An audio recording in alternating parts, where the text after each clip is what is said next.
Assalamualaikum warahmatullahi wabarakatuh.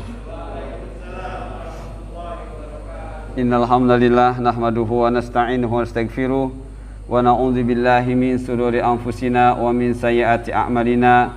May yahdihillahu fala mudhillalah wa may yudlil fala hadiyalah. Asyhadu an la ilaha illallah wahdahu la syarikalah wa asyhadu anna Muhammadan abduhu wa rasuluh. Ya ayyuhalladzina amanu taqullaha haqqa tuqatih wa la tamutunna illa wa antum muslimun.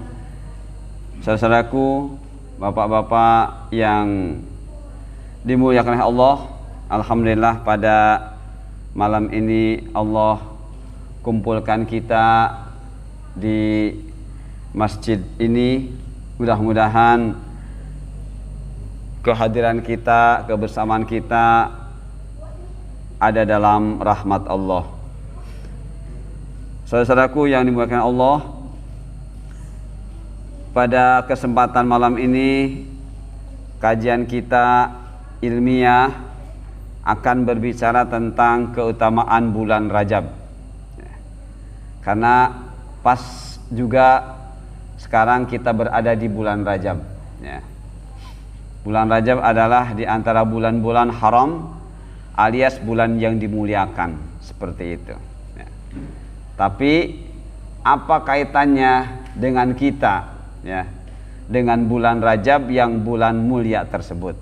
Baik, saudaraku yang dimuliakan Allah, keutamaan bulan Rajab berarti paling tidak ada 3 poin yang akan menjadi bahasan kita terkait dengan tema serta sekaligus judul ini. 1, apa itu keutamaan? Siapa pemberi keutamaan? Yang ketiga, bagaimana meraih keutamaan di bulan Rajab ini? Mudah-mudahan 3 poin ini sekalipun tidak banyak, tapi ini adalah sesuatu yang bisa menjadikan kita mendapatkan hasil. Mumpung kita pun masih berada di minggu pertama bulan Rajab, berarti masih ada sisa 3 minggu berikutnya atau 2 minggu ke depan, seperti itu. Baik, saudaraku yang dimuliakan Allah, poin-poin penting terkait dengan tema apa itu keutamaan, siapa pemberi keutamaan, bagaimana meraih keutamaan di bulan Rajab.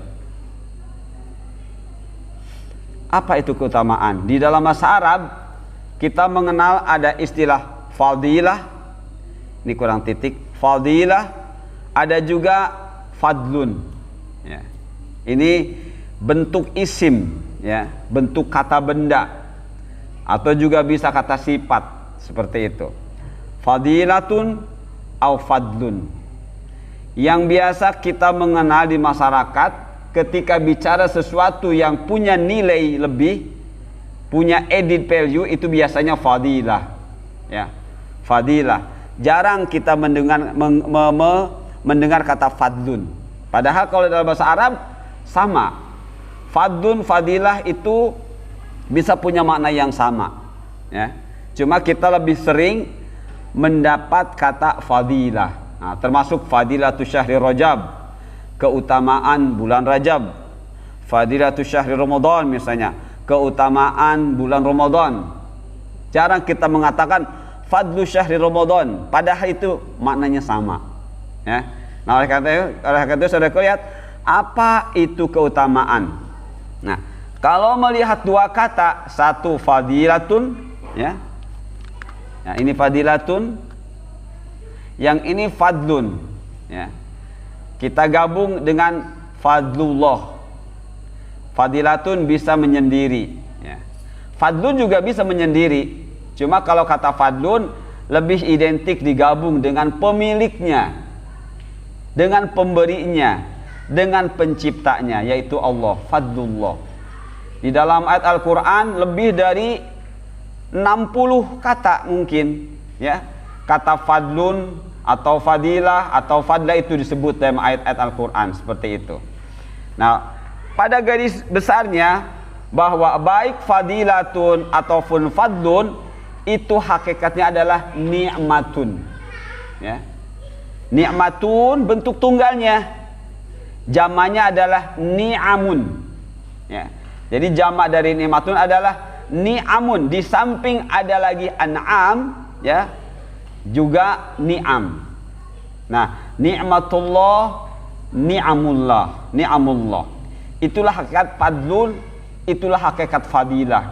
Jadi artinya tidak ada yang bisa memberi fadlun, tidak ada yang bisa memberi fadilah, tidak ada yang bisa memberi nilai-nilai terkait dengan amal-amal kita dalam agama Islam ini kecuali Allah. Itu dimaksudkan dengan keutamaan. Nah, makanya di dalam istilah agama kita Islam, ketika kita mendengar kata-kata ni'matun atau ni'matullah, na'imullah, yang itu adalah fadilah juga fadlun, itu maknanya ini.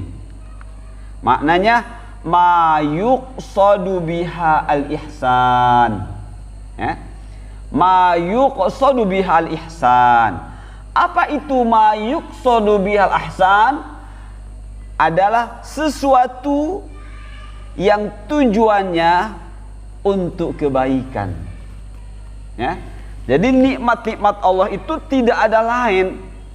Ketika Allah memberikannya kepada siapapun di antara hambanya, agar hamba itu memperoleh kebaikan dan menyebarluas kebaikan. Dan kata-kata ihsan itu pun banyak didapat dalam ayat-ayat Al-Quran, tidak sedikit. Namun ada yang sudah bentuknya beda, ada yang muhsin, ya, ihsan, muhsin. Kalau ihsan itu perbuatannya, sedangkan muhsin orangnya. Nah, kalau kita sudah mendengar kata ihsan dan pelakunya adalah muhsin, maka yang harus teringat di dalam benak kita adalah sebagaimana yang pernah disampaikan oleh Rasulullah kepada malaikat Jibril. Ketika malaikat Jibril datang menemui Rasul SAW bersama para sahabat, yang saat itu mengajarkan rukun din, rukun agama. Jadi ada rukun Islam, ada rukun iman, ada rukun agama. Rukun Islam, rukun iman, rukun agama. Mungkin saja di antara umat Islam banyak justru yang tidak ngeh dengan istilah rukun agama atau arkanuddin. Ya. Kenapa demikian? Karena banyak umat Islam yang mohon maaf sekali ketika beramal agama dia bersifat asal-asalan. Ya. Bersifat asal-asalan. Sholat, asal sholat misalnya, ya, masuk ke masjid juga asal aja, tidak ada keinginan untuk tahu masuk masjid itu seperti apa sih. Nah gitu ya, masuk rumah tuh harus seperti apa sih, keluar masjid ada nggak sih etikanya, begitu juga keluar rumah masuk rumah. Banyak umat Islam yang tidak ngeh seperti ini. Termasuk mohon maaf minum pun masih banyak yang sudah jadi kakek-kakek nikmat dengan tangan kirinya. Kenapa begini? Karena tadi tidak mengerti arkanuddin, rukun agama. Kalau rukun Islam udah hafal semuanya, rukun iman hafal semuanya. Tapi ketika bicara rukun agama, kenyataannya masih banyak di antara umat Islam menikmati minum dengan tangan kiri. Itu berarti rukun agama belum mengerti. Ya, kalau mengerti rukun agama sangat hati-hati sekali. Minum, makan, apapun akan disikapi dengan kehati-hatian. Kenapa? Saya ingin dari yang saya lakukan mendapatkan ridho Allah. Saya ingin dari yang saya lakukan mendapatkan nikmat dari Allah. Saya ingin dari yang saya lakukan mendapatkan pahala dari Allah di dunia, terlebih nanti di akhirat. Tapi ketika tidak mengerti rukun agama, bebas saja. Ya, salat, saum, tapi tidak bertanya, salat saya benar nggak ya? Saum saya selama Ramadan ini harus bagaimana dari saum saya perlu tidak ada evaluasi dari saum saya. Nah, jarang umat Islam yang seperti ini. Selesai Ramadan yang ada gembira, ada yang menunggu THR, ya, ada menunggu baju baru, tapi dia tidak berpikir saum saya diterima enggak ya oleh Allah ya. Nah ini Bapak, kenapa demikian? Karena tadi tidak mengerti dengan istilah arkanuddin, rukun agama. Padahal rukun itu apa? Ma yatawaqqafu alaihi sihhatu syai' wa kana huwa minhu. Yang namanya rukun adalah sesuatu yang menjadikan sesuatu tersebut tergantung padanya, atau dengan kata lain, sesuatu yang harus ada ketika sebuah perbuatan itu dikerjakan. Ketika Bapak sholat, ketika kita sholat, di antara rukun dari sholat baca Al-Fatihah. Ketika orang tidak mau baca Al-Fatihah, sholatnya gagal.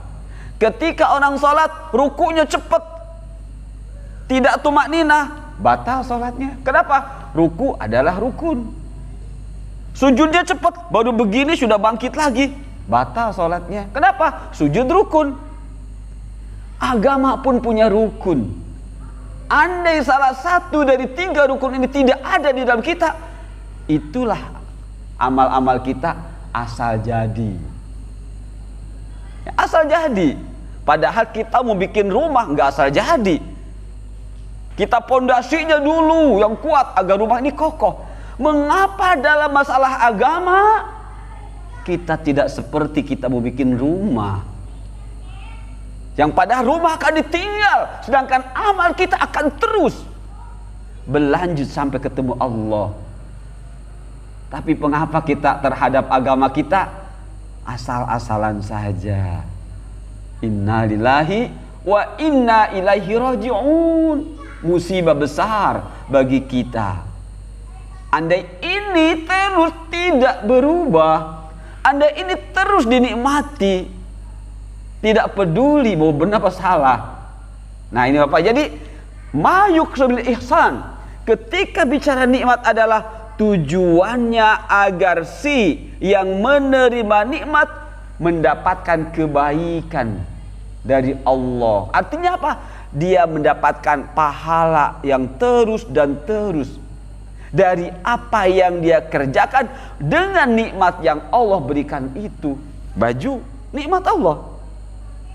Masker sekarang di masa pandemi, nikmat Allah. Yang matanya sudah tidak bisa, seperti saya harus pakai kacamata, nikmat Allah. Kita bisa duduk seperti ini, nikmat Allah. Semua yang ada di diri kita yang terlihat dan terlihat, nikmat Allah. Sudahkah kita seperti yang ada dalam ini? Yuk sabi ihsan. Sudahkah nikmat semua yang Allah berikan di diri kita ini menjadikan kita ihsan, menjadikan kita baik dan memberi kebaikan dan menyebarkan kebaikan? Andai tidak, berarti kita belum paham nikmat. Ya, belum paham hakikat nikmat. Nikmat ma yuqsadu bil ihsan. Nikmat adalah sesuatu yang tujuannya agar si penerima nikmat menjadi baik. Sekali lagi, ihsan adalah seperti Rasul sampaikan kepada malaikat Jibril, didengar oleh sahabat, al ihsanu an ta'budallaha ka'annaka tarahu fa in lam takun tarahu fa innahu yarak. Ihsan adalah engkau beribadah kepada Allah seakan-akan engkau melihat Allah. Tapi jika engkau yakin engkau tidak mampu melihat Allah, yakinkan Allah melihatmu ketika kita sholat. Siapa yang kita rasakan sedang memantau kita? Apakah tetangga kita? Apakah teman kita? Apakah bos kita? Bukan.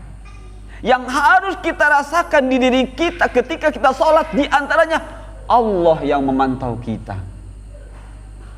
Sedangkan sholat adalah khairu amal, sebaik-baik amal dari amal kita. Berarti kalau sholatnya kita merasa dipantau, demikian amal yang lain harus merasa dipantau Allah.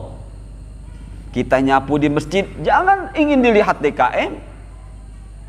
Kita menyapu masjid, jangan semata-mata ini marbot, tapi saya ditunjuk oleh Allah menjadi marbot. Maka saya harus kerja karena Engkau ya Allah, bukan karena semata-mata saya pengen dilihat oleh DKM. Wah, rajin, bukan. Andai seperti itu yang kita amalkan, bisa jadi kerja kita semuanya akan berujung zero, tidak ada hasil. Kenapa? Tidak mengerti ihsan. Kenapa tidak mengerti hakikat nikmat? Nah, mari bapak-bapak saudaraku yang dimuliakan Allah, semua yang ada di diri kita, di rumah kita, di badan kita, nikmatullah adalah nikmat Allah. Ya, yuqsad bil ihsan, tujuannya agar kita menjadi orang, menjadi hamba Allah yang suka kebaikan, menyebar kebaikan, melaksanakan kebaikan-kebaikan. Nah, baik, coba lihat berikutnya. Lihat ayat 148 surah Ali Imran. Fa'atahumullahu thawabad dunya wa husna thawabil akhirah. Wallahu yuhibbul muhsinin. Muhsin adalah orang yang melakukan ihsan. Ihsan kata bendanya, perbuatannya. Yang melakukan perbuatan ihsan, muhsin namanya. Lihat dalam ayat 148 surah Ali Imran, begitu tegas dan jelas Allah menyatakan Allah mencintai orang-orang yang muhsin, yang berbuat baik tapi karena merasa diperintah oleh Allah, merasa diperhatikan oleh Allah, merasa dijanjikan oleh Allah, dan sebagainya oleh Allah. Itulah muhsin, berasal dari nikmat. Maka Allah memberi kepada kita apapun tujuannya agar kita menjadi orang yang berbuat baik, dan perbuatan baik kita sekaligus kitanya dicintai oleh Allah, bukan dicintai oleh selain Allah. Nah, Bapak, Ibu-ibu, Bapak, saudaraku yang dimuliakan Allah, jadi yang harus kita sekarang pikirkan, ya, sudahkah semua yang kita lakukan ini berdasarkan definisi dari nikmat, yaitu ma yuqsadu biha al-ihsan, sehingga benar-benar sehari-harinya kita dalam cinta Allah, dalam kasih sayang Allah, dalam perhatian Allah, bukan kebalikannya, dalam kemurkaan Allah. Ya, baik. Berikutnya lihat, bicara ihsan berarti bicara baik yang lawannya buruk. Tidak sedikit dari kita sebagai umat Islam menilai dan mengatakan baik itu sebagaimana umumnya, ya. Padahal kita sebagai umat muslim untuk menentukan baik atau buruk sudah ada parameternya, sudah ada rumusnya, sudah ada timbangannya, sudah ada karakteristiknya. Beginilah baik, beginilah baik. Oh, itu tidak. Jadi yang menentukan baik dari sebuah amal, yang menentukan buruk untuk sebuah amal, itu sudah ada dalam agama kita. Siapa? Lihat ayat ini. Parameter suatu amal itu disebut baik atau buruk, ya, di dalam ayat ini, ya, di dalam ayat surah Al-Baqarah 216. kutiba alaikumul qitalu wa huwa kuruhul lakum wa asa an takrahu syai'an wa huwa khairul lakum wa asa an tuhibbu syai'an wa huwa syarrul lakum wallahu ya'lamu wa antum la ta'lamun. Diwajibkan atas kamu sekalian semuanya berperang. Berperang itu banyak orang yang tidak suka, kecuali orang yang mengerti hakikat perang, ya, kecuali yang mengerti apa yang diperjuangkan dari perang, ya. Makanya di masa Rasulullah, sahabat Rasul banyak yang mencintai perang, walaupun perang itu dilarang oleh Allah. Tapi ketika Allah menyuruhnya, mereka cinta perang. Tujuannya apa? Tujuannya mendapat gelar mati syahid. Nah, tapi Allah tahu sifat dasar asli manusia gak suka perang. Gak suka perangnya itu apa? Takut mati. Kalau mematikan orang atas dasar kebencian suka, tapi ketika dia mau mati dia takut. Nah, seperti itulah. Nah, orang-orang yang seperti itu, orang-orang yang di dalam hatinya ada kemunafikan. Kalau tidak ada kemunafikan, justru mereka akan tampil lebih duluan. Kenapa? Karena menyambut pahala dari Allah sebagai syuhada, sebagai orang yang meninggal di medan perang dalam ridha Allah, memperjuangkan kalimat Allah, Islam. Nah, kata Allah, diwajibkan atas kamu berperang, padahal berperang itu adalah sesuatu yang kamu benci alias tidak suka. Tapi kata Allah, boleh jadi kamu membenci sesuatu padahal itu amat baik bagimu, dan boleh jadi pula kamu menyukai sesuatu padahal itu amat buruk bagimu. Allah mengetahui sedangkan kamu tidak mengetahui. Jadi ini ayat memberikan kepada kita rumus, memberitahu kepada parameter menilai mana yang baik, mana yang tidak baik. Jadi kita tidak bisa menentukan ini baik, ini tidak baik. Yang menentukan baik dan tidak baik adalah Allah. Agama kita tidak memberlakukan istilah sultoh kahanutiyah, ya. Agama Islam tidak memiliki istilah sultatun kahanutiyatun, alias tokoh agama menentukan ini boleh atau tidak, tapi bukan dari Allah, ya. Seperti di agama-agama luar, mereka memiliki istilah sultoh kahanutiyah. Mereka menentukan, kalau kamu mau diampuni dosa, bayar sekian, ya.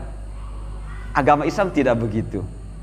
Agama Islam semuanya berhak menyampaikan, selama yang menyampaikan ini bertanggung jawab bahwa dirinya tidak menyampaikan kecuali benar-benar dari Allah yang dibawa oleh Rasulnya. Seperti itu. Maka semuanya yang ada di sini tidak harus menunggu gelar ustadz dulu. Oh, saya mah belum ustadz, saya gak berani menyampaikan. Tidak demikian. Allah memberikan kebebasan kepada umatnya, kepada hamba-hambanya untuk melaksanakan kebenaran, menyampaikan kebenaran. Tidak harus nunggu, saya harus jadi ustadz dulu, saya harus jadi kiai dulu. Tidak. Yang disebut ulama di dalam agama Islam menurut Allah bukan seorang yang harus sudah banyak dulu ilmunya, bukan seorang yang harus sudah banyak hafal dulu hadisnya, enggak. Sudah harus hafal 30 juz, hafal hadis sekian banyak, enggak. Selama orang itu jujur, punya ihsan, dia muhsin, maka Allah membuka kesempatan, sampaikanlah kebenaran. dari Allah. 3 ancaman neraka bagi orang-orang yang 3 ketika menuntut ilmu, tujuannya liyusarrifu ilaihin nas, agar dikenal orang, agar tersohor, agar terkenal. Dia cari ilmu tujuannya agar terkenal. Finnar, kata Rasulullah. Dia cari ilmu liyumari bihi subaha, untuk membodohi manusia. Misalnya saya di sini menyampaikan ke bapak-bapak, puasa ya, ada dalilnya nih, padahal dalilnya doib. Tapi saya tidak mengatakan doib, lakukan ini puasa. Bapak-bapaknya nerima saja. Saya adalah pendusta, pembohong. Padahal yang saya sampaikan hadisnya tidak bisa dipertanggungjawabkan. Finnar. Dan satu lagi, liyubahi bihil ulama, untuk persaingan.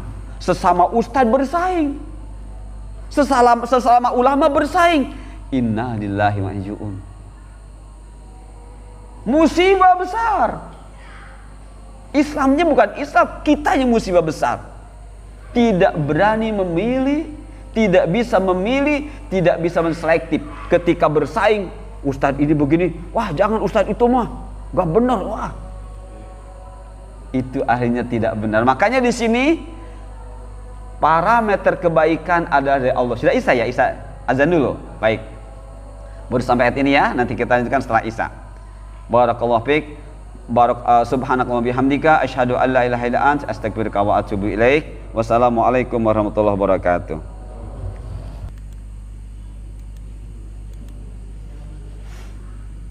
Baik, kita lanjutkan.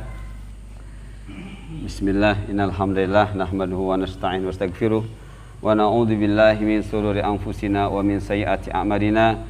May yahdihillahu fala mudhillalah wa may yudlil fala hadiyalah.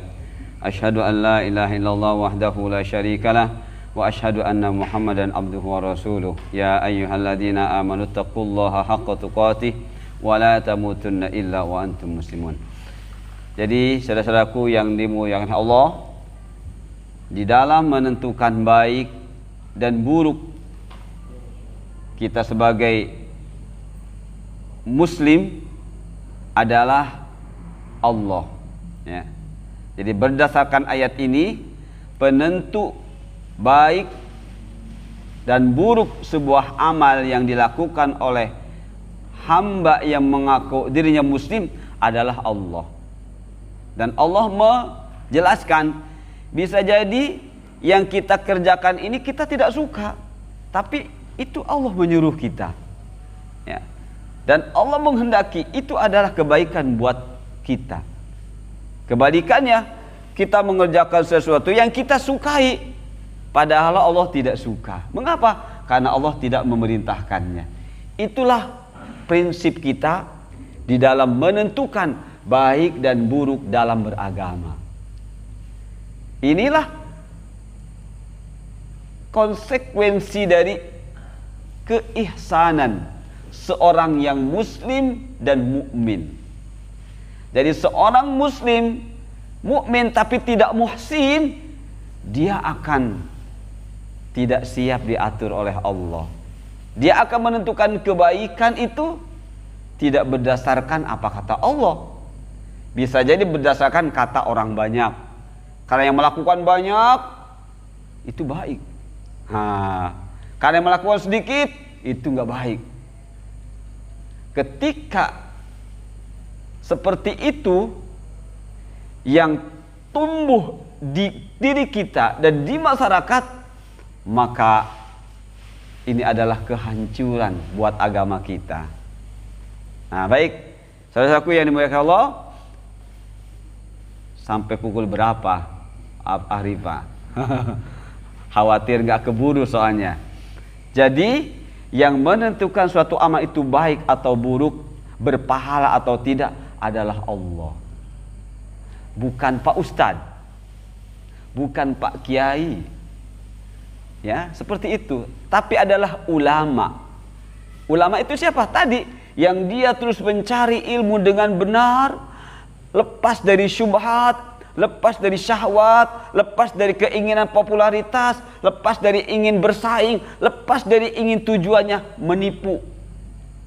Emang ada penipu? Ustadz ada. Karena itu sabda Rasulullah. Rasulullah pernah menjawab sebuah pertanyaan dari pertanyaan yang jumlahnya sekian dari seorang sahabat yang bernama Huzaifah al-Yamani. Huzaifah al-Yamani pernah bertanya kepada Rasulullah tentang keburukan-keburukan, ya. Karena beliau takut keburukan itu akan menimpa dirinya, akan memafar dirinya, maka beliau bertanya tentang keburukan. Dari antara keburukan yang ditanya oleh Huzaifah, di akhir-akhir zaman itu akan ada keburukan seperti apa? Kata Rasulullah, akan muncul ad-du'at ala babi jahannam. Dai-dai, ustad-ustad, kiai-kiai, tapi di pintu neraka jahannam. Ya itu tadi, yang mungkin tujuannya tadi popularitas, ya, ingin bersaing dan membodohi umat. Coba, mohon maaf kalau nggak salah, dulu saya pernah sampaikan di sini.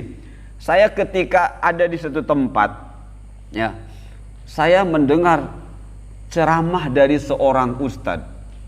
Bicaranya gini, ibu-ibu, tugas ibu-ibu udah masak aja di dapur, nggak usah capek-capek, nggak usah kenal-kenal hadis, itu mah urusan Pak Ustadz.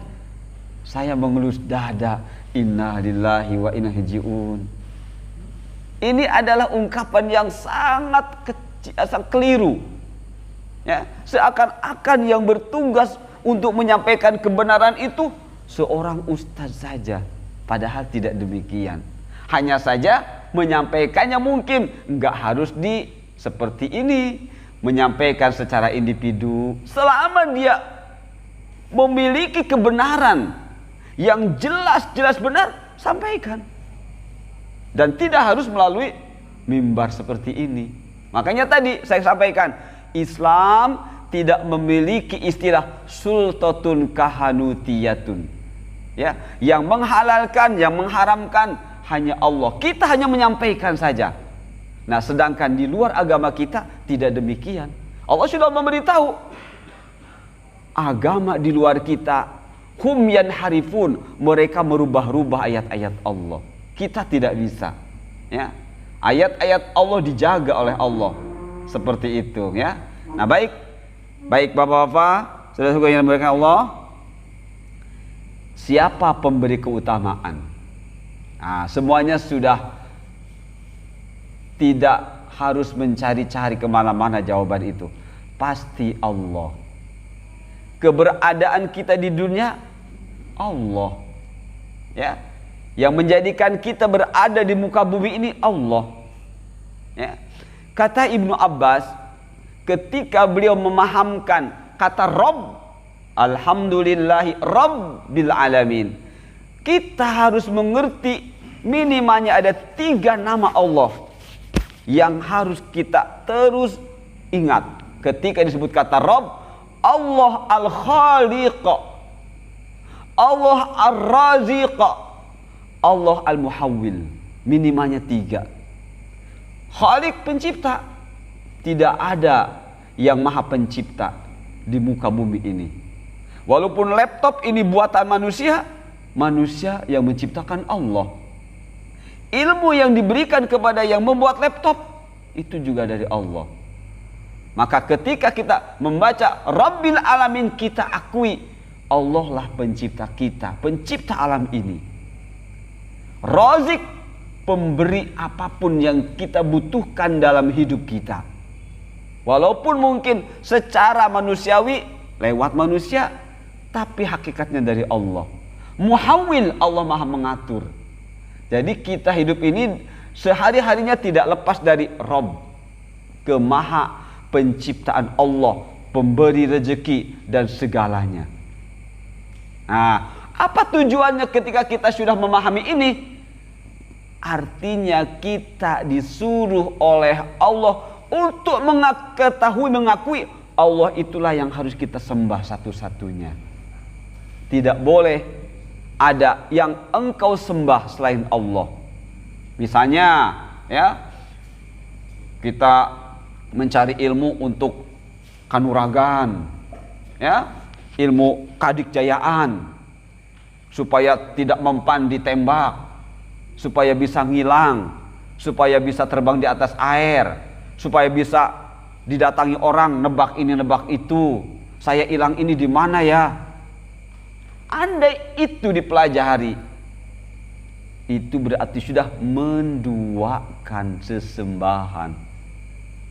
Ya, sudah menduakan sesembahan. Berarti kita tidak mengakui Rob, sekaligus kita pun tidak mengakui uluhiyah Allah. Nah, itu teman-teman. Nah, jadi ketika ditanya siapa pemberi keutamaan, ya Allah. Allahu dzu fadlin 'alal mu'minin, dan Allah mempunyai karunia atas orang-orang yang beriman. Artinya ketika bicara karunia, apa saja yang dibutuhkan oleh makhluknya, baik yang bernama manusia, jin atau yang lainnya, semuanya Allah yang menanggung kebutuhannya. Wa atakum min kulli mas'altumu, dialah yang memberikan kepada kalian apa saja yang kalian inginkan, yang kalian butuhkan, yang kalian minta. Begitu kata Allah. Nah, baik, waktu kita tidak banyak. Pertanyaan ketiga, bagaimana meraih keutamaan di bulan Rajab? Ya, jadi bicara keutamaan, bicara fadilah, bicara added value, nilai plus dari sebuah amal, dari sebuah waktu, dari sebuah tempat. Ya, jadi Allah menyediakan dalam ini amal-amalan. Amal-amal itu butuh waktu, butuh tempat. Ya, butuh apa lagi? Waktu, tempat, waktu, tempat. Tidak pasti sholat butuh waktu dan juga butuh tempat. Ya, seperti itu. Nah, karena Allah sudah menyiapkan amal, Allah pun menyiapkan waktu dan tempatnya, termasuk bulan. Bulan ini nama waktu, ya. Bulan ini nama waktu, dan Allah ciptakan bulan yang dimaksud bukan bulan purnama, bulan yang ada tanggalannya itu sebanyak 12 bulan.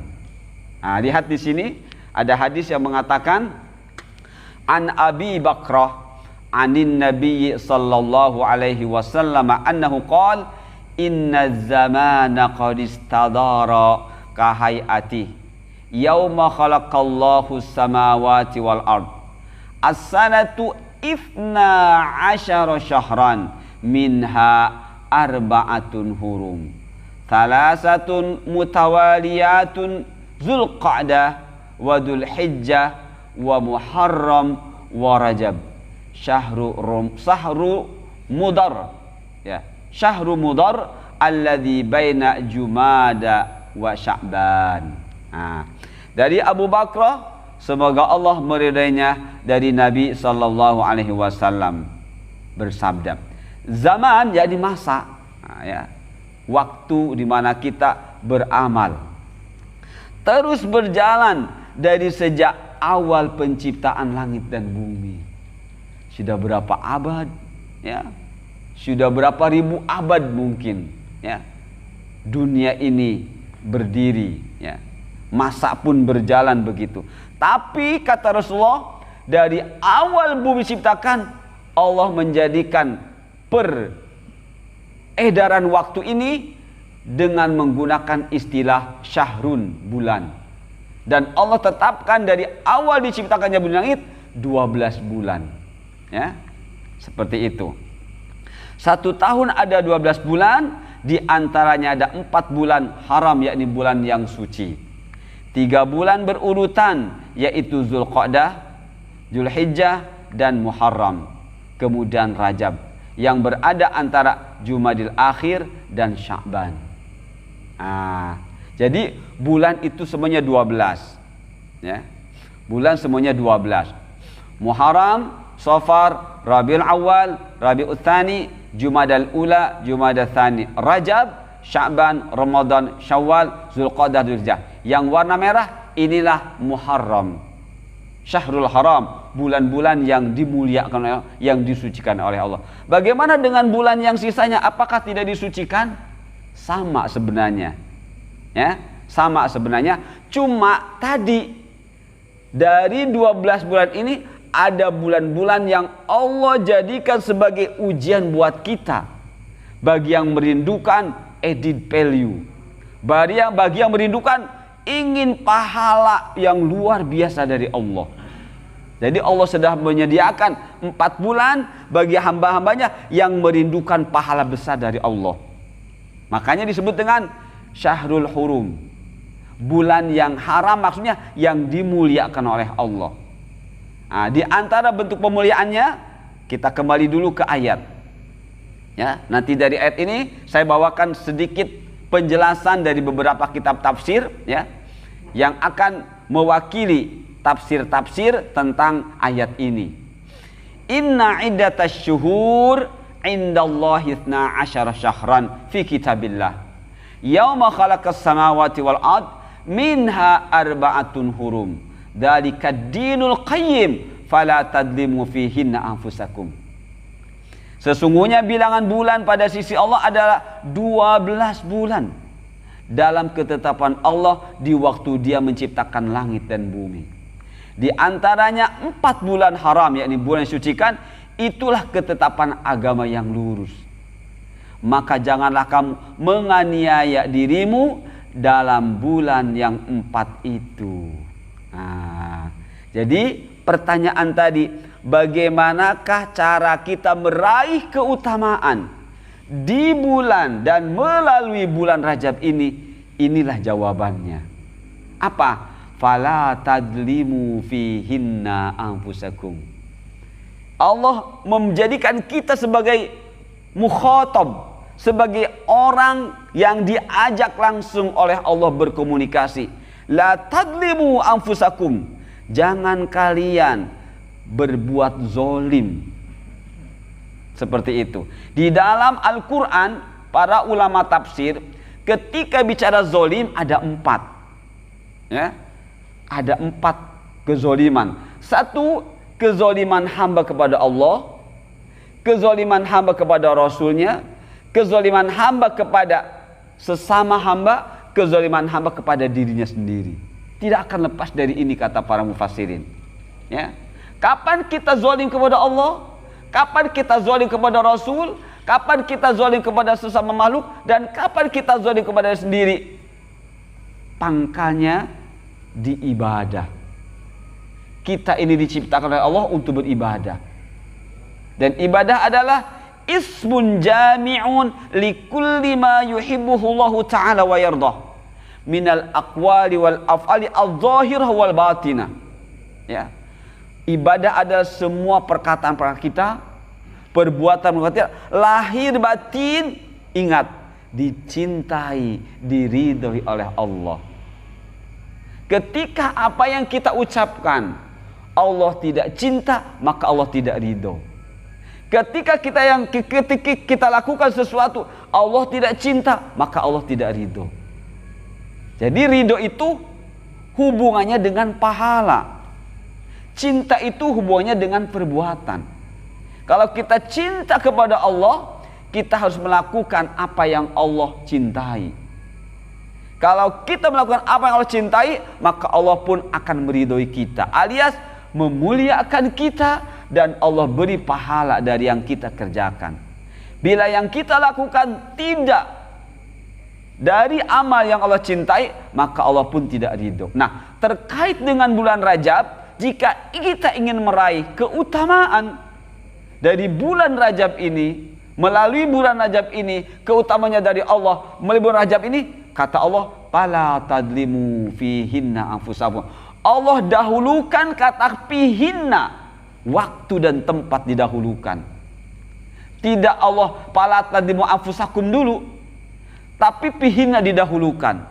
Berarti Allah memberikan penekanan tentang pentingnya kita tahu bulan Rajab ini atau bulan-bulan yang diharamkan oleh Allah. Begitu. Baik.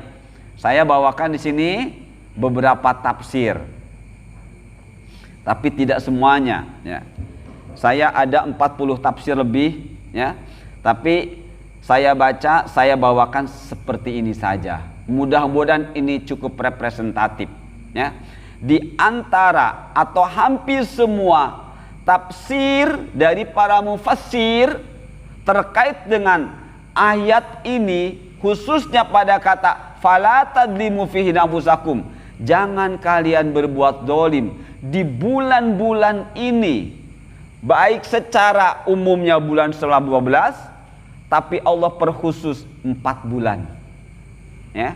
Pada prinsipnya, pada hakikatnya Allah melarang kita berbuat zalim di seluruh bulan yang 12 ini, tapi Allah memberikan spesifikasi nilai lebih untuk 4 bulan ini, ya. Kita hitung dari Rajab, nanti ketemu setelah Sa'ban, setelah Ramadan, Zulqa'dah, Zulhijjah, bertemu lagi Muharram. 4 bulan ini Allah berikan kekhususan, ya. Sekali lagi, bukan berarti dengan disebut 4 ini berarti boleh kita berbuat zalim di luar bulan ini, bukan, ya, bukan. Tapi di bulan ini lebih-lebih engkau harus memperhatikan. Karena manusia itu ketika berbuat dosa tidak lepas dari 3 macam. Ada yang disebut dengan itsmun, dosa yang disengaja, ya, berbuat dosa sengaja, itsmun. Kemudian dzanbun, bisa sengaja bisa tidak. Yang satu lagi khotoun, nggak sengaja. Nah, yang kebanyakan manusia lakukan ini khotoun, ya, khotoun. Kapan? Bila dia sudah benar-benar ihsan. Ya, bila seseorang sudah muhsin, maka dia akan bisa jadi terus berbuat dosa, tapi masuknya ke dalam khotoun. Dan itu kata Allah, kullu bani Adam khotoun, wa khairul khotoin at-tawabun. Semua manusia itu sangat mudah berbuat salah, khoto. Tapi Allah ingatkan, jangan putus asa dengan berbuat salah selama engkau tidak sengaja. Sebaik-baik orang yang berbuat salah tapi tidak sengaja adalah segera minta ampun kepada Allah. Nah, ya. Jadi kalau orang sudah muhsin, sudah merasa dirinya dipantau oleh Allah, dia akan berusaha melepaskan yang mana itsmun dan zambun. Melepaskan, menjauhkan diri dari itsmun, sengaja berbuat dosa, dan zambun. Tapi namanya khoto sangat sulit. Khoto itu sangat sulit. Namun Allah tidak menjadikan hambanya berputus asa. Allah tetap membuka melalui hadisnya Rasulullah, wa khairul khotoin. Allah katakan, sebaik-baik orang yang berbuat salah adalah yang segera minta maaf kepada Allah, mohon ampun kepada Allah. Dengan apa? Dengan berbuat amal-amal yang baik. Nah, kesimpulannya, saudaraku yang dimuliakan Allah, kesimpulannya bahwa yang dimaksud jangan berbuat zalim adalah jangan berbuat kemaksiatan di bulan Ramadan ini. Jaga benar-benar, baik maksiat mata, sengaja berbuat maksiat telinga, sengaja berbuat maksiat lisan, sengaja menggibah, sengaja menyebar keburukan, sengaja mengadu domba. Ini yang dilarang. Tapi kalau kita nggak sengaja, mata kita melihat aurat wanita, nggak sengaja, itu khotoun namanya. Tapi kalau sengaja kita, ini yang kezoliman besar. Ya, dosanya akan dilipat gandakan. Jadi di bulan-bulan ini, ketika Allah memberikan pahala yang begitu besar dari ketaatannya, begitu pula Allah memberikan dosa yang besar ketika kita sengaja berbuat dosa. Ini yang dimaksud la tadlimu fihinna anfusakum. Jangan engkau melanggar, ya. Jangan engkau sengaja berbuat dosa di bulan-bulan ini. tapi lakukanlah ketaatan-ketaatan. Apa itu taat, saudaraku? Ketika kita mendengar kata taat, maka dua kata ini harus selalu ingat. Apa itu? At-tauhidu wa ittiba'us sunnah. Ketika mengatakan taat, maka dua kata, tauhid. Apa itu tauhid? Kita menyembah Allah saja sebagaimana Allah ciptakan kita, liya'budun, untuk menyembah Allah. Bagaimana untuk membuktikan kita ini menyembah Allah saja? Ittiba'us sunnah, ittiba'ur rasulu, ittiba'un nabi. Ikuti apa yang Nabi bawa. Maka untuk bisa mengikuti Nabi dengan benar sehingga kita bisa tauhid yang benar, kita tidak perlu berburu-buru dalam beribadah. Maksudnya tidak pengen buru-buru banyak, tidak harus buru-buru banyak. Tapi yang harus kita pikirkan benar. Benar, bukan buru-buru banyak. Mu'adz ketika akan diutus oleh Rasul menuju suatu tempat untuk menyampaikan Islam, dinasehati, akhlis dinak yakfikal qalilu minal amal. Wahai Mu'adz, hati-hati engkau. Akhlis dinak, bersihkan agamamu, murnikan agamamu. Ya, jangan engkau campur adukan dengan yang lain. Cukuplah yang dariku saja. Jika engkau lakukan itu, yakfikal qalilu minal amal. Amalmu Mu'adz, andai pun sedikit, akan memuaskan dirimu. Dan amal yang benar yang engkau kerjakan yang dariku akan menjadikan engkau terbentengi dari perbuatan-perbuatan di luar agamamu. Begitu kata Rasulullah, nasihat kepada Mu'adz. Jadi kesimpulannya, Bapak-bapak, saudaraku, jadi yang dimaksud engkau jangan berbuat zalim, jangan berbuat zalim kepada Allah, jangan berbuat zalim kepada Rasul, jangan berbuat zalim kepada diri, jangan berbuat zalim kepada sesama. Bagaimana caranya? Beribadahlah dengan benar. Di antaranya dengan puasa. Nah, puasa yang mana? Mohon maaf sekali, ya. Ada yang sampai ke sana, ke saya. Ketika awal-awal Rajab, bahkan Allah bertanya, bagaimana nih saya dapat saran puasa 3 hari, pahalanya besar sekali, pahala sekian, ada sunnah, ada sholat Rajab, ada umrah khusus bulan Rajab, ada ini, gimana nih? Ya, saya menyampaikan kebenaran. Semuanya ini tidak ada. Rasul tidak pernah mencontohkan seperti itu. Nah, nanti di akhir ya akan jelaskan. Nah, ibu-ibu, bapak, saudaraku, puasa. Apa sih puasa itu? Puasa itu di dalam bahasa Al-Quran atau hadis ada 2 kata. Ada saum, ada siam. Adakah bedanya antara saum dan siam? Berbeda jelas. Lihat di dalam ayat terkait dengan Ramadan. Apa kata yang disampaikan di sana? Siam. Kutiba alaikumus siam. Ya, paham saya, bukan saum ya. Ya ayyuhalladzina amanu kutiba alaikumus siam. Betul, siam ya, bukan saum. Apa maksudnya siam? Adakah bedanya dengan saum? Kita harus cari tahu. Ya. Siam dengan saum itu berbeda. Kalau seorang siam itu orientasinya mengosongkan perut dari makan dan dari minum, dibarengi dengan mengosongkan hawa nafsu.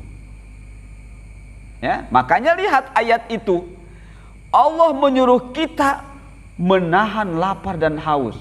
Tapi Allah tunjukkan di ujung ayat tersebut, la'allakum tattaqun. Dengan engkau menahan lapar, dengan engkau menahan haus, tapi engkau harus bisa menjadi hamba yang bertakwa. Bagaimana supaya bisa bertakwa? Engkau atur hawa nafsumu. Bila engkau bersuami istri, jangan berhubungan. Bila engkau punya pikiran-pikiran buruk, hilangkan. Bila engkau ingin bergibah, jangan. Bila engkau ingin mendengar suara-suara yang Allah tidak ridhoi, jangan. siamnya menahannya engkau dari lapar, menahannya engkau dari haus, dibarengi dengan menahannya engkau dari berbuat dosa, itulah namanya engkau berhasil saum. Jadi hasil dari siam itu saum. Akan tetapi ketika saum tidak harus menahan lapar dan haus. Jadi kalau saum itu tidak harus menahan lapar dan haus, tapi kita tahan diri kita untuk tidak berbuat dosa. Tapi kalau siam harus dibarengi dengan saum. Bisa dipahami Bapak-bapak? Kalau saum enggak harus dibarengi menahan lapar dan haus. Kita menahan mata kita dari memandang yang Allah tidak sukai. Kita tahan telinga kita dari mendengar yang Allah tidak sukai. Kita tahan lisan kita dari berbicara yang Allah tidak sukai. Kita tahan kaki kita dari berjalan menuju tempat yang tidak disukai. Itulah saum. Makanya kata Rasulullah ketika bicara saum Ramadan, kamin soim, bukan saum, bukan siam, kamin soim, orangnya. Berapa banyak atau berapa banyak orang yang melakukan menahan lapar, haus, tapi tidak dapat pahala, kata Allah. Cuma menahan lapar dan haus saja, nggak dapat pahala. Makanya selesai Ramadan gembira, THR, THR, THR. Selesai Ramadan, baju baru mana baju baru. Tidak berpikir Ramadan saya, puasa saya bermanfaat nggak buat hidup saya di akhirat nanti. Tidak berpikir begitu. Kenapa? Tidak paham arti siam, tidak paham arti saum, tidak paham kehadiran Ramadan. Andai paham, dia akan menangis ketika Ramadan itu akan meninggalkan dirinya. Baik. Lihat hadis ini, Bapak-bapak, saudaraku. Warna merahnya saja nggak apa-apa, biar cepat. Man lam yada' qawla zur wal amal bih falaisa lillahi hajatun fi ayyada ta'amahu wa syarabahu. Ya, barang siapa yang tidak meninggalkan ucapan keji dan berbuat keji, artinya tadi yang saya jelaskan, sementara dia sedang katanya puasa, bahasa kitanya. Maka apa kata Rasulullah menyampaikan? Allah enggak butuh. Ya, sehebat apapun engkau menahan lapar, sehebat apapun engkau menahan haus, jika lisanmu tidak dijaga, jika pandangan matamu pun demikian, membiarkan dosa terus melalui panca inderanya, Allah enggak butuh dengan orang tersebut. Jadi selama 30 hari tarawihnya sia-sia, ya, Lailatul Qadarnya pun sia-sia. Kenapa? Siangnya terus berbuat dosa, tidak menjaga matanya, tidak menjaga telinganya. Ya, jadi itulah. Makanya di bulan Rajab ini kita enggak harus berlomba-lomba puasa 3 hari pahalanya ini. Kita cari dulu kejelasan dalil itu. Adakah Rasul mencontohkan? Waktu dikit lagi. Dari Aisyah Ummul Mukmin bahwa ia berkata, sudah biasa Rasulullah SAW itu berpuasa beberapa hari hingga kami mengira bahwa beliau akan berpuasa terus. Namun beliau juga biasa berbuka alias tidak berpuasa beberapa hari hingga kami mengira bahwa beliau akan tidak puasa terus. Dan aku tidak pernah melihat Rasulullah SAW menyempurnakan puasanya sebulan penuh kecuali Ramadan. Jadi tidak ada selain Ramadan puasa 1 bulan Rasulullah. Ya, termasuk bulan Sa'ban, bulan di mana amal hamba tahunan diangkat oleh Allah pun Rasulullah tidak pernah, menurut hadis ini dan penjelasan ulama, puasa genap 30 hari. Apalagi dalam hadis lain Rasul mengatakan, kalau sudah 2-3 hari besok Ramadan jangan puasa. Ya, seperti itu. Itu menunjukkan tidak ada puasa yang sempurna yang dilakukan oleh Rasulullah kecuali Ramadan. Baik. Ini puasa tatawu. Saya tidak menyampaikan hadis-hadisnya karena waktunya tidak cukup, ya. Puasa tatawu itu puasa tambahan selain Ramadan. ada puasa Sya'ban. Nah, puasa Sya'ban itu lakukan semuanya, ya. Senin Kemisnya, Ayyamul Bidnya, bila memang selama 1 bulan mau Daud silahkan kalau memungkinkan, ya. Kalau itu dilakukan semuanya banyak jumlahnya. Banyak jumlahnya, ya. Puasa 6 hari dari bulan Syawal tatawwu. Puasa Arafah 10 Zulhijjah 9 Zulhijjah. Puasa Asyura 10 Muharram. Puasa Ayyamul Bid 13, 14, 15. Puasa Senin Kemis. Puasa Daud dan 8 puasa 3 hari dalam sebulan. Teman-teman semuanya, dari sekian macam puasa tatawwu, mana kira-kira puasa yang bisa dilakukan di bulan Rajab? Jika kita ingin memaksakan puasa di dalam bulan Rajab, silahkan dipilih di sini. Senin Kemis, Ayyamul Bid, atau puasa 3 hari dalam sebulan.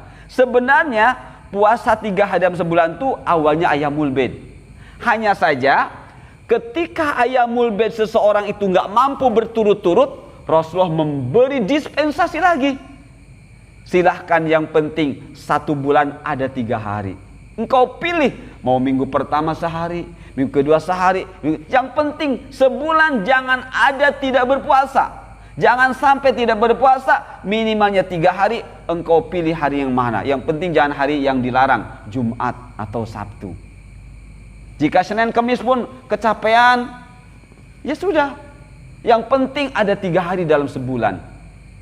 Kalau engkau Ayyamul Bid 3 harinya silahkan. Kalau tidak mampu Ayyamul Bidnya kayak berturut-turut, terasa lelah, silahkan, yang penting 3 hari. Nah, ketika bulan Rajab ini teman-teman, silahkan pilih Senin Kemisnya, sempurnakan. Ya, jika memang ingin kita benar-benar meraih keutamaan Rajab ini melalui puasa. Tapi intinya kata Allah, la tadlimu anfusakum. Intinya kalian jangan berbuat zolim. Artinya apa? Zolim kepada Allah berarti ibadah nggak benar. Ketika kita memaksa-maksakan puasa yang tidak ada contohnya, berarti kita sudah menantang Allah. Kata Allah jangan zolim, malah zolim. Apa? Puasa yang nggak ada contohnya. Gimana dapat keutamaan Rajab? Nah, ya. Jadi cara meraih keutamaan di bulan Rajab adalah 1, jangan berbuat dolim. Maksudnya adalah jauhi kemaksiatan. Maksiat itu apa? Penentangan kepada Allah. Allah tidak menyuruh, kita melakukan. Rasul tidak mencontohkan, kita lakukan. Ada maksiat. Ini penentangan, ini zalim kepada Allah, zalim kepada Rasul, zalim kepada dirinya. Tidak zalim kepada yang lain, tapi zalim kepada dirinya. Kenapa? Zalim kepada Allah dan Rasulnya. Nah, jauhi kemaksiatan apapun. Tingkatkan ketaatan dengan amal-amal soleh. Apa itu amal-amal soleh, saudaraku? Amal soleh adalah al-amalu at-tabi'u lil kitabi was sunnati. Amal itu disebut soleh ketika tata caranya ikuti sepenuhnya Al-Quran dan ikuti sepenuhnya Al-Hadis. Itulah amal soleh. Jika tidak demikian, tidak disebut amal soleh. Nah, maka jika ingin meraih keutamaan bulan Rajab, jika kita tidak mampu berpuasa, Allah tidak memaksakan. Allah beri peluang sholat sunnah. Ya, sholat sunnah tingkatkan, duhanya. Ya, setelah kalau kita masih di rumah, setelah sholat subuh, kita tetap di tempat di mana tadi kita sholat sampai waktu isyraq. Waktu matahari, ketika matahari sinarnya sudah kelihatan di dinding masjid, berarti sudah mulai kita boleh sholat. Sholat awal waktu duha namanya isyraq. Atau isyraq adalah sholat duha yang dilakukan di awal waktu duha. Di waktu duha itu dari awal matahari sinarnya kelihatan di sini sampai menjelang zuhur. Sebelum masuk zuhur, mungkin 10 atau 15 menit lagi ke zuhur atau 5 menit ke zuhur, itu adalah waktu duha. Dibagi 3.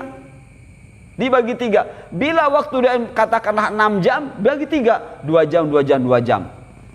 Ketika kita sholat di awal-awal 2 jam pertama, itu nilainya, pahalanya, jika kita sholat di awalnya, Allah beri pahala kita haji dan umroh.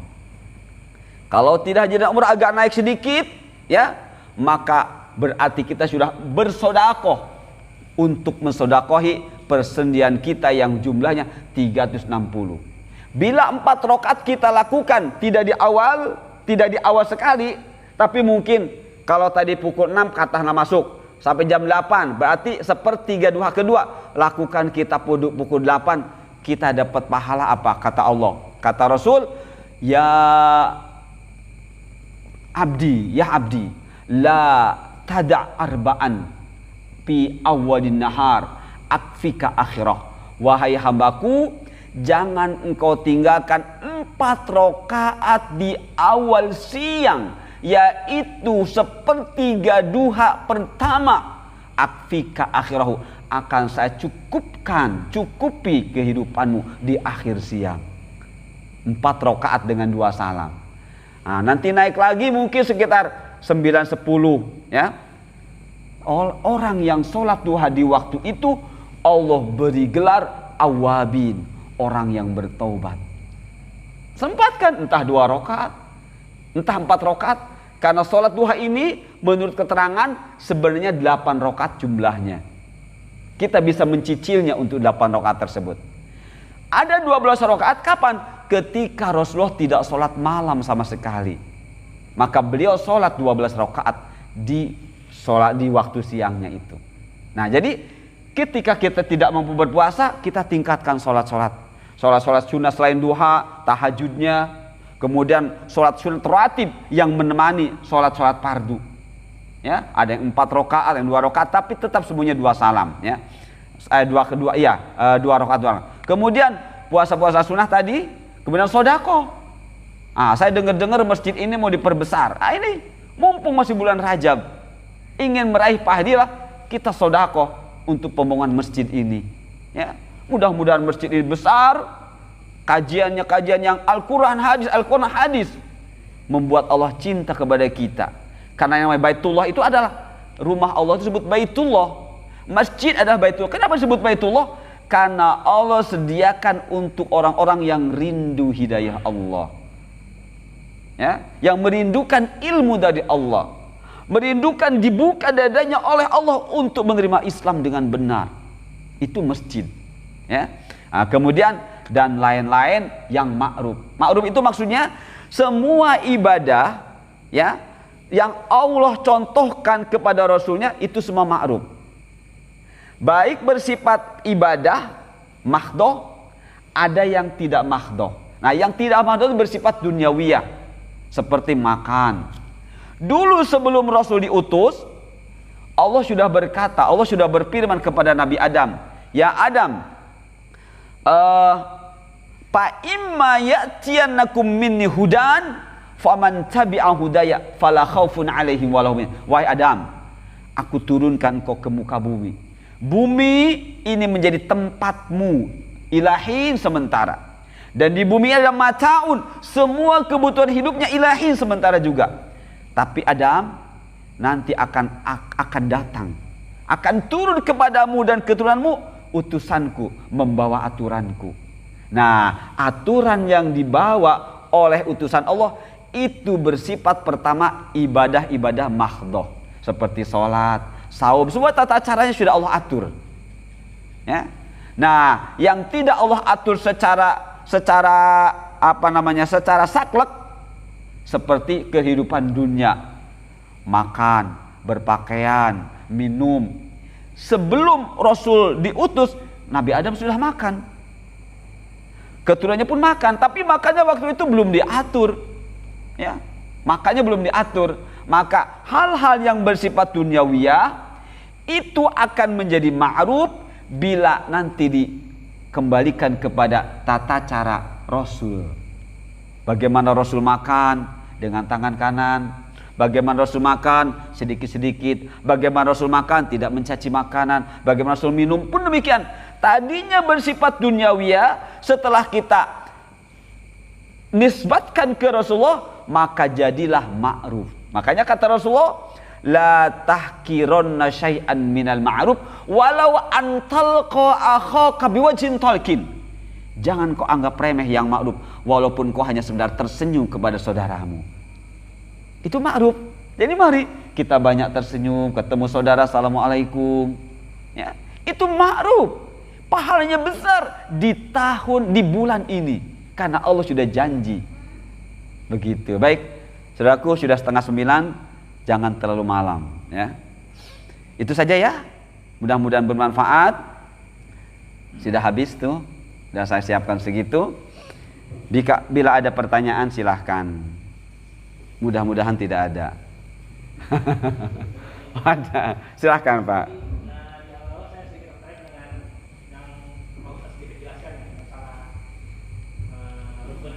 Iya betul.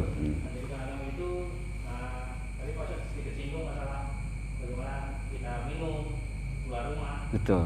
Itu ada peririsan dengan ilmu fikih yang seperti ini juga kita udah sering kita pelajari di madrasah atau di majelis gitu. Betul. Nah, apa bedanya rukun agama itu dengan ilmu fikih gitu? Iya. Baik. Fikih juga kan mempelajari ada kita untuk diri sendiri. Betul. Allah Subhanahu wa taala. Betul, betul. Dengan Pak siapa ini? Pak Rifki, betul Pak Rifki. Jadi Allah berfirman, yu'til hikmata may yasha wa may yu'tal hikmata faqad utiya khairan katsira. Allah memberi hikmah kepada siapa saja oleh kehendaki. Artinya kita jangan menunggu diberi hikmah oleh Allah, tapi kita meraih, ya Allah berilah saya hikmah. Apa itu hikmah? Imam Syafi'i menafsirkan hikmah itu adalah masalah fikih. Gitu Pak Rifki ya. Jadi Imam Syafi'i menafsirkan ayat yang Allah memberikan hikmah, ini masalah fikih. Nah, berarti masalah fikih ini adalah cenderung masalah-masalah yang berkaitan dengan kehidupan duniawiyah. Seperti itu. Sekarang lihat, sekarang banyak pasar-pasar yang udah mendekati pasar online. Adakah di zaman Rasulullah dulu begitu? Nggak ada. Ini masalah fikih. Ya, makan minum itu fikih. Jadi masalah-masalah dunia ini hakikatnya masalah fikih. Masalah yang terus berkembang, tapi harus ada penyelesaiannya oleh agama. Ketika tidak mau diselesaikan oleh agama, maka bukan fikih. Kalau mau disebut fikih, harus diselesaikan oleh agama. Rasul bersabda, in kana syai'un min amri dunyakum fasyadukum bi. Jika urusan kalian adalah terkait dengan dunia kalian, kalian lebih tahu. Ya. Tapi jika urusan kalian terkait dengan agama kalian, fa ilayya, serahkan kepadaku. Artinya urusan dunia harus berpahala. Urusan dunia harus bernilai buat akhirat kita. Maka kembalikan kepada Rasulullah. Rasulullah di sana makan. Kami juga makan. Bagaimana makan yang benar wahai Rasulullah? Oh, begini. Ma'aba to'ama Rasul qad. Rasul itu kalau makan, kata sahabat, gak pernah mencaci maki. Enak, gak enak, gak merang, gak enak ini. Siapa sih yang bikin? Enggak. Mau idastaha akala wa idza kariha taraka. Kalau suka beliau makan, gak suka udah biarkan. Kita gimana terkadang, wah enak banget nih makanan nih. Inna lillahi wa ajun. Ini ma'ruf. Jadi hal-hal yang bersifat duniawiyah, kalau kita menisbatkan Rasul, jadi bernilai pahala, ini ma'ruf. Nah, fikih tadi seperti kata Pak Rifki, fikih ini nanti ada yang fikihnya berkaitan dengan yang amal-amal makruh, ada yang tidak. Tapi ketika dikemas dengan agama, harus bernilai pahala semuanya. Pak Rifki jalan keluar masjid, di jalan ada paku. Bagaimana sikap Pak Rifki yang benar? Jika kita terus kembali kepada agama, Allah menyuruh Pak Rifki, ambil itu paku, ambil, diselamatkan. Itu menunjukkan Pak Rifki orang yang beriman. Itu fikih. Ya.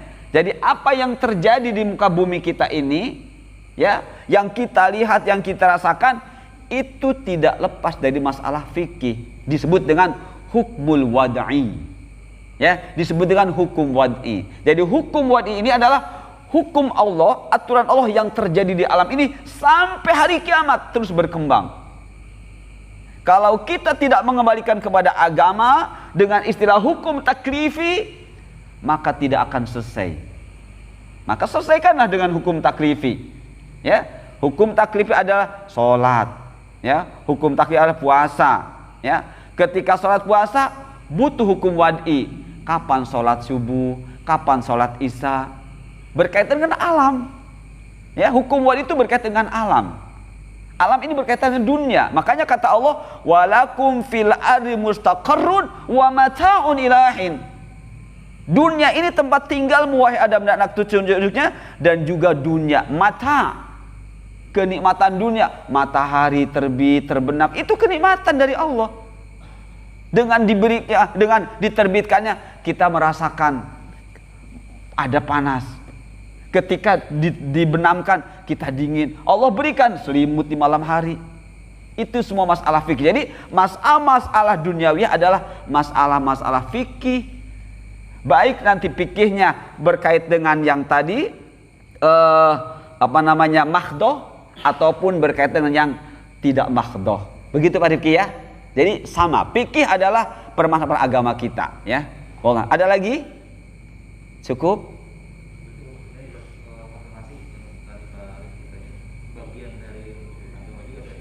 Tentu, kan tadi rukun agama 3. Islam, iman, ihsan. Ya. Iman, Islam, ihsan. Iman itu kapan? Iman itu hakikatnya ilmu. Al-i'tiqadu bil qalbi wa aqwalu bil lisan wa af'alu bil arkan. Itu iman. Maksudnya apa sih? Maksudnya ahrifa, cari ilmu. Simpan di dalam hati alias otak. Kapan waktunya, kapan tempatnya, praktekan. Jika praktekan dengan lisan, ucapkan Assalamualaikum. Dari mana engkau tahu wahai Arifah mengucapkan salam? Rasulullah mengajarkan afsus salam dengan lisan. Selaman, dari mana engkau tahu selaman? Rasulullah mengajarkan kalau ketemu sesama teman bersalaman. Itulah iman. Jadi iman itu hakikatnya ilmu yang kita cari. Kapan waktunya kita praktekkan, kapan tempatnya kita praktekkan. Itulah sebagai bukti keislaman kita. Islam itu apa? Al-istislamu lillahi bitauhid wa al-inqiyadu bi ta'ah wa tabarru' minasyirki wa ahli. Islam itu apa sih? Menyerahkan diri serta kepada Allah, untuk siap diperintah oleh Allah, untuk siap dilarang oleh Allah. Nah, tadi kata Allah, aku akan melarangmu begini-begini lewat Rasulku. Aku akan menyuruh wahai kamu lewat wahai hambaku melalui Rasulku begini-begini. Orang muslim, mustaslim, siap ya Allah. Siap, engkau akan melarang apa? Siap ya Allah, engkau akan menyuruh apa? Ikuti Rasulku.